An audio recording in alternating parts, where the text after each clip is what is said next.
So I guess what I'd like to ask,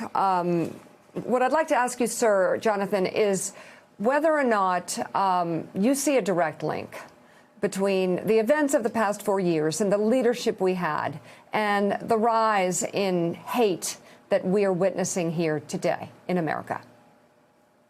Well, Mika, thank you for having me. The ADL is the oldest anti-hate organization in the world, and we've seen a lot in 100 years, but we've never quite seen 4 years like this.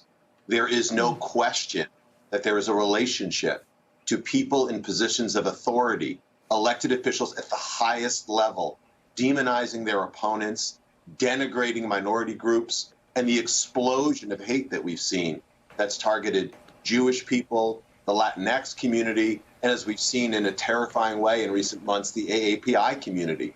All of this link is lashed up. And what our report reveals is that white supremacist propaganda efforts, as you said, nearly doubled year over year. We had an average of 14 incidents a day in every state in America other than Hawaii.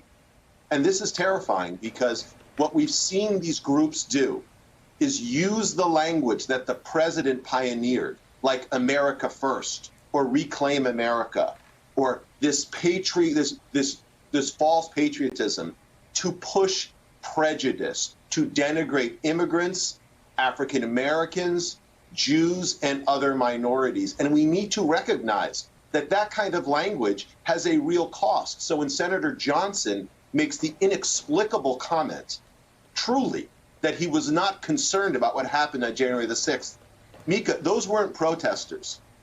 They were militants. It wasn't a riot. It was an attack. And those individuals who didn't seek to talk about democracy with Senator Johnson, they sought to kidnap and kill our legislatures, to interrupt the process because they were fueled by the incitement that started literally at the top from the White House. Okay, so I see what you see. Why is it so hard for everyone to see the same thing here?